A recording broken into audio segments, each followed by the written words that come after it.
Somewhere in the dark, a stone the weight of a man strikes the wall, and the whole tower answers. You feel it before you hear it, up through the floor, through the straw you are lying on, through your teeth. Then comes the silence afterwards, which is worse, because now you are counting toward the next one. When we picture a medieval siege, we picture the last afternoon of it. Ladders against the walls, arrows in the smoke, the gates splintering, banners and shouting and glory. That is the version the film sold us. But a real siege was not a battle. It was hunger, arranged around a schedule. It was week after week of waiting, measured out in shrinking loaves of bread, while stones fell on your home by day and by night. And in between the stones, you did chores. And in the autumn of the year 1215, inside the tallest keep in England, around 100 knights and their ordinary men were about to endure 7 weeks that people would still be talking about a lifetime later. One of those ordinary men is you. This is what it was actually like. Rochester in the county of Kent. October 1215. You are not a knight. You have never owned a warhorse, and no one has ever written your name down for any reason at all. You are one of the garrison's working soldiers, a sergeant with a spear, a padded jacket, and a borrowed shirt of mail that does not quite fit across the shoulders. Your hands know rope and timber better than they know a sword. Men like you held every castle that was ever held, and history remembers almost none of you. The country you live in is sliding into civil war. In June, in a meadow beside the Thames, the barons of England forced King John to put his seal to a great charter of liberties. By autumn, he has repudiated it, and shiploads of hired crossbowmen are landing on the coast to fight for his pay. The barons hold London. The king means to take it back. And between the King's Road and London stands one place: Rochester. The bridge over the River Medway, the crossing on the great road that runs from the coast up to the capital. Whoever holds Rochester holds the road. Above the bridge, on its low hill beside the cathedral, stands the castle. And inside the castle walls stands the thing this whole story turns on: the great tower, the keep, almost 90 years old, built of gray Kentish ragstone, more than 100 feet high, its walls at the base thicker than a man is tall. The tallest keep in all England. Men said no army could take it, and for 90 years, no army had tried. At the start of October, the rebel Lord William d'Aubigny rides in through the gates with around 100 knights and their followers, you among them, and the castle's own keeper opens the way without a fight. Then comes the counting, and the counting is bad. The storerooms are thin. There has been no time to stock a fortress for a war, so you go down into the town with the others, and you take what the town can spare, and some of what it cannot. Flour, salted meat, cheese, barrels of ale. You work fast, because everyone can feel it now, like weather coming. The king is on the road. And the king is moving faster than anyone believed he could. He arrives on the 13th of October. You stand on the wall walk and watch the far bank of the Medway fill with men, horses, wagons, tents, smoke. The town does not hold long. Towns rarely did. Within days, the streets below you belong to the king, and the real work begins. And to your surprise, the real work is carpentry. You watch Royal Engineers raise 5 great stone-throwing engines, timber frames taller than houses, and somewhere in your chest you understand that none of this is going to be quick. The first stone comes over with a sound like the sky tearing. It falls short. The second does not. A monk writing up these events would record that the king's engines battered the walls without ceasing, by day and by night. And it was true. You know it was true because you tried to sleep underneath it. The siege gives you a new clock, not hours, watches. You sleep in pieces, 2 hours here, 2 hours there, one ear always open, and you stand your turn on the wall in the black middle of the night, when the cold is sharpest and time barely moves, and every small sound in the dark below could be the beginning of the end. Remember what those small hours felt like. At the finish of this story, they will matter. By day you learn a new way of walking. Head low, shoulders in, never a straight line past a gap in the stone, because the king has crossbowmen watching every opening, and the men who forget this die of forgetting it.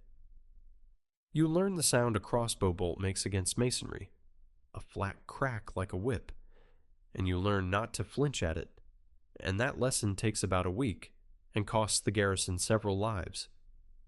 But you tell yourself what everyone in the castle is telling each other. London is barely 30 miles up the road, and London is full of your allies. The barons will not abandon 100 of their best knights to die in Kent. Surely a relief army is already gathering. You say it on the wall at night, in the spaces between the falling stones, the way people repeat a prayer. Would help come? Hold on to that question. The whole siege turns on it. Come down off the wall now, into one ordinary morning, 3 weeks in. The cold wakes you before the light does. It has been seeping out of the stone all night, into the straw, into the damp wool you sleep in, wool that has not been fully dry since the middle of October, and now it has found the small of your back, and it will not let you lie still any longer. You open your eyes to darkness and the breathing of other men.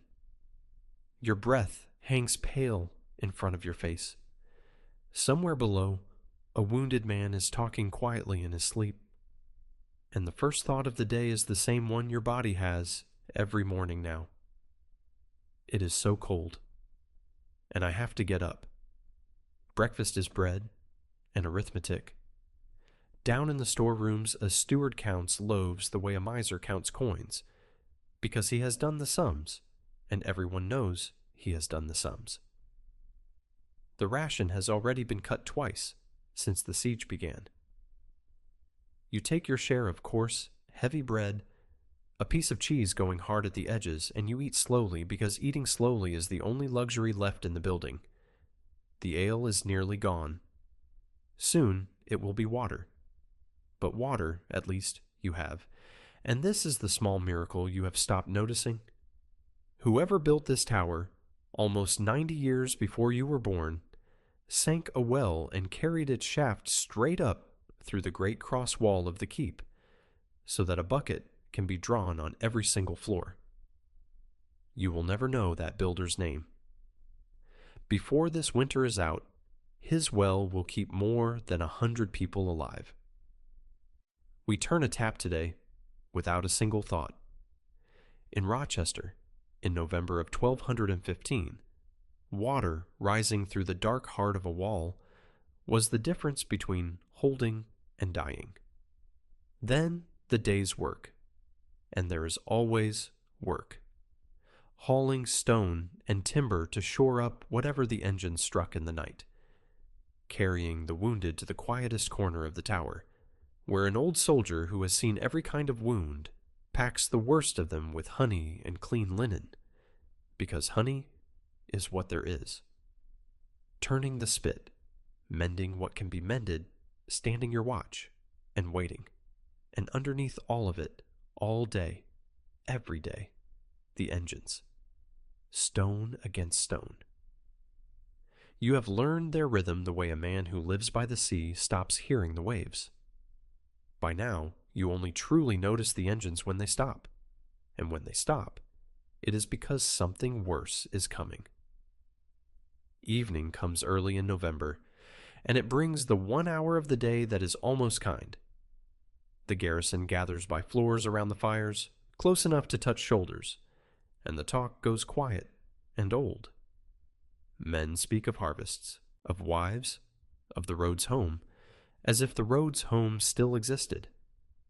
Somewhere below, a low voice sings the same 3 verses it sings every night, and nobody ever asks for a fourth. Lying in the dark afterwards, you think about what this month is supposed to be. November is slaughter month back home. The month you kill the pig and salt it down. The month of smoke in the rafters, and blood on the frost, and the whole village working together to put winter food by. You should be tired and cheerful and smelling of wood smoke tonight. Instead, you are here, counting stones in the dark, while your winter sits in a storeroom below, measured out loaf by another man's hand. It is the same work, you think, just before sleep takes you, counting what will keep us alive until spring. It is all the same work. In the first days of November, hope arrives, and then it leaves. Word passes from mouth to mouth up the stairs and along the wall walk, and men grip each other's shoulders as they tell it. A rebel column has marched out of London at last, horsemen under Robert Fitzwalter himself, coming down the London road toward you. They get as far as Dartford, a few hours' ride away. A few hours. And then they turn around. Perhaps they feared the size of the king's army. Perhaps the weather broke, or the will did. From the roof of the keep, you cannot see Dartford, so you never see them come, and you never see them go. You only learn what it means as the days pass, and the road stays empty, and the stones keep falling. There is the answer to the question you have been keeping warm for 3 weeks. The question you repeated at night, like a prayer. No one is coming. And the king seems to know it too, because the king stops relying on his engines alone. All this time, while the great stones kept your eyes on the sky, his miners have been at work where you cannot see them, under the earth. Men with picks and shovels, digging in the dark beneath the defenses, propping the tunnel roof with dry timber as they go. You cannot fight what you cannot reach. You can only listen, ear pressed against cold stone in the quiet between impacts, for the faint knocking of picks below the world. In the second half of November, the outer wall gives way. The breach, when it comes, is noise and dust, and then men, the king's men, pouring through the broken curtain wall into the bailey, and there follows an hour that you will never afterwards be able to put back in its right order. Shoving, smoke, someone screaming instructions that nobody can hear. And when it is over, the yard is lost, the outbuildings are lost, and you are inside the great tower itself, with everyone still alive. And behind you, men are dropping the bars on a door that was built to outlast kingdoms. Now the whole war has narrowed to one stone box. Around 100 knights and their men, crowded onto floor above floor of cold stone. Narrow spiral stairs in the thickness of the walls, so tight that 2 men cannot pass. Arrow loops that let in pale slots of November daylight and long knives of November wind. A small chapel where someone is always praying now. Fireplaces that mostly warm the stone. At night, a few tallow candles, and the smell of them, and the smell of too many bodies and too few ways to wash, and under it all the sour smell of fear, which is real, and which you never forget once you have lived inside it. You find your sleeping place each night between the same 2 men, because in a siege, habits are handholds. One of them murmurs prayers until sleep takes him. The other lies silent, staring up into the dark. You have never asked which of them has it right. The king could simply wait now. Starvation is patient and costs him nothing, and every man in the tower can do the arithmetic of the storeroom as well as the steward can. But John has never once in his life been a patient man. He chooses something faster. Before his answer arrives, though, hunger forces one from your own side, and it is the hardest thing you will see in all 7 weeks. The captains gather and make the calculation that every starving garrison in every century has eventually made. There is not enough bread. So those who cannot fight will be sent out of the castle, the badly wounded, the servants who came in with their masters, those too old, too sick, too young, fewer mouths so that the fighting men can hold a few days longer. You watch them gathered at the small door, people whose names you know, people who have handed you bread and held the other end of the timber you were carrying, and you cannot meet their eyes, because sending them out is the only way the rest of you eat. Everyone knows it. No one says it. A chronicler of these years recorded what happened to some of them when they reached the king's lines. His men cut off their hands and their feet as a message to those still watching from the tower. That is not a detail anyone enjoys hearing, 800 years later or ever. It is simply what was written down. The real past is not gentle, and the people who lived it deserve the truth of it rather than the fairy tale. Inside the keep, the bread lasts a little longer. That is all. That is what it bought. And now, 2 days' ride away, in the king's writing office, a clerk dips his pen and sets down a short order. When word of it finally reaches you, it will sound almost like a joke. That joke is going to bring this tower down. The order is dated the 25th of November, and it is addressed to the king's justiciar, and it asks for 40 of the fattest pigs, of the sort least good for eating, to be sent with all speed, by day and by night, to bring fire beneath the tower. You can still read that order today, copied into the royal records, in the dry Latin of a government at war. 40 pigs' worth of fat, for burning, because the miners never stopped. With the bailey taken, they have dug on, beneath the very corner of the keep itself, the southeast corner, hollowing out a chamber under the foundations, and holding the whole weight of it up on a skeleton of dry timber props. Now they pack that chamber with brushwood and kindling. They split the fat of 40 pigs among it, and they set it alight. Deep under the earth, a fire begins to eat the wooden bones holding up the corner of the tallest keep in England. You cannot see it. Some men say they can smell it. A strange, greasy smoke leaking up through the ground on the southeast side.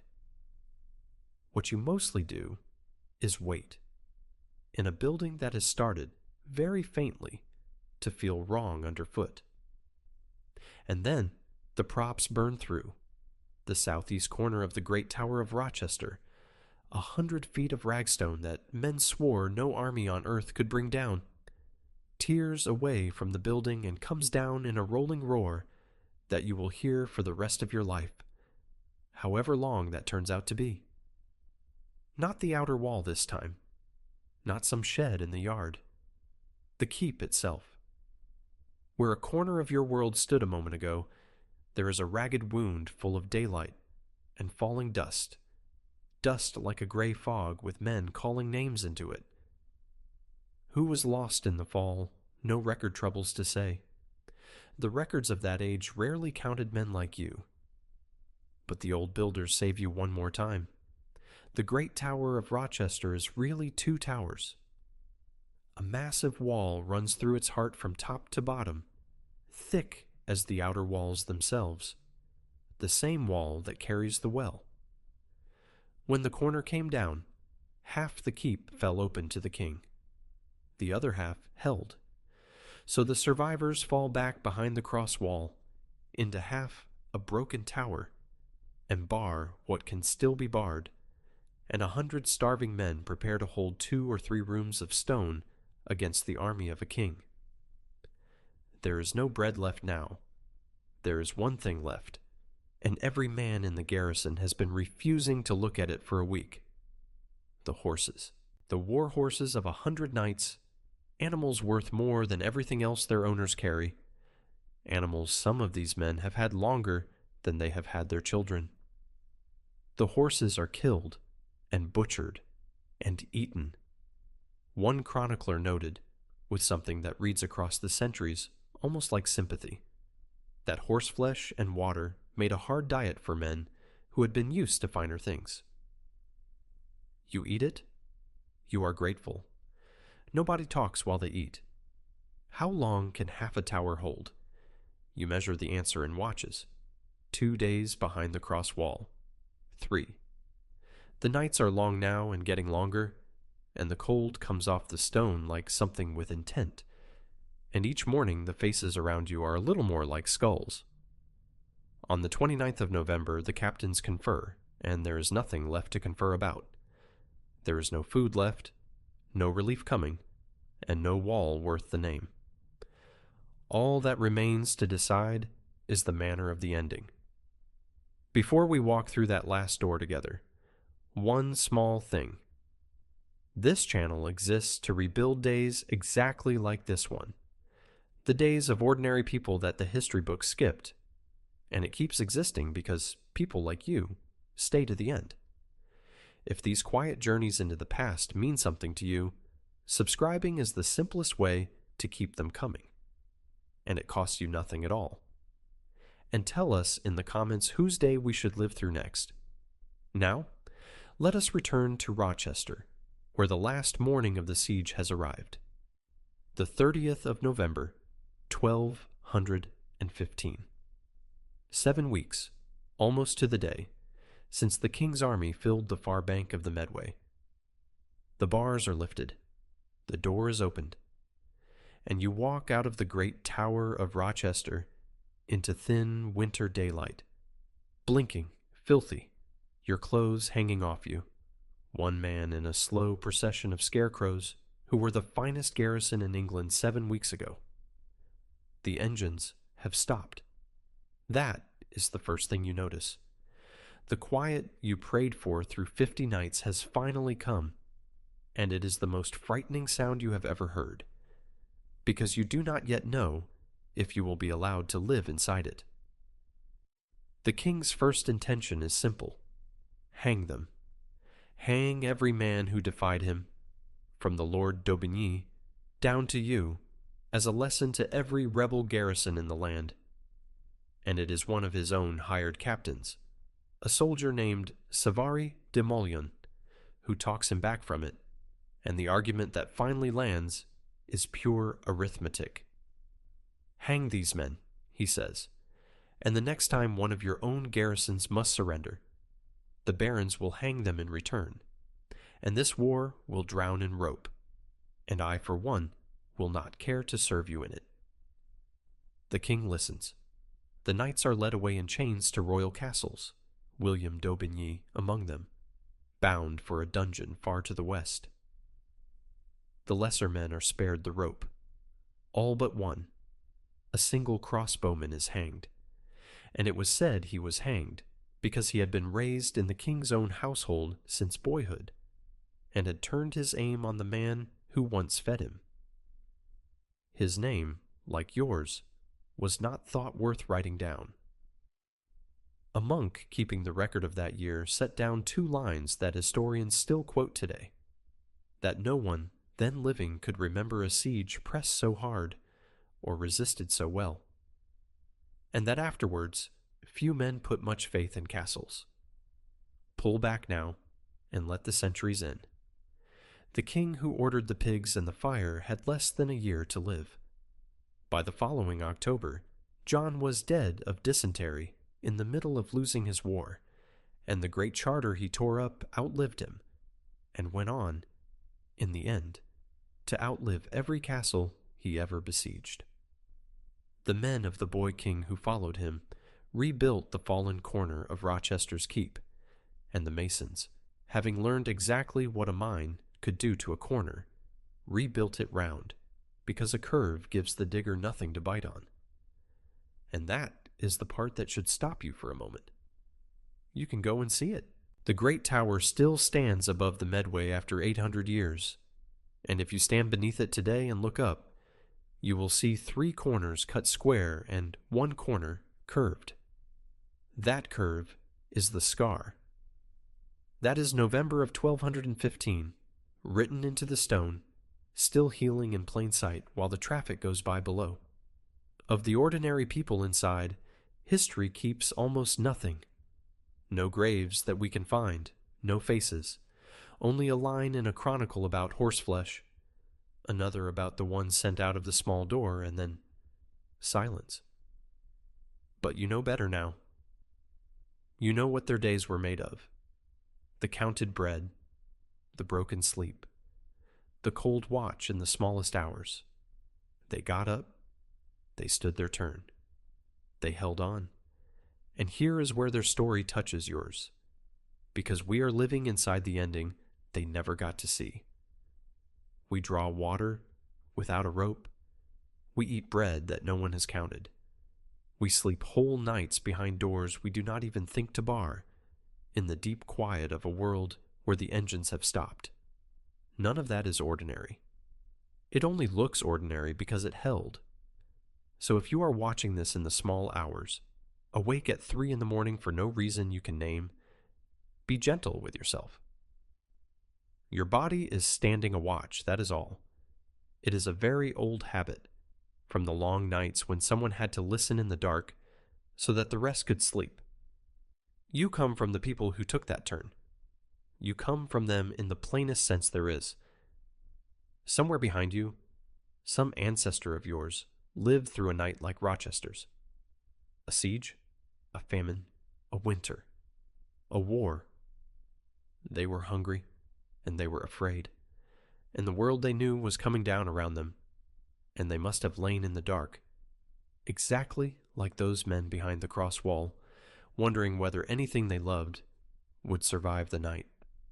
It did, and so will yours. So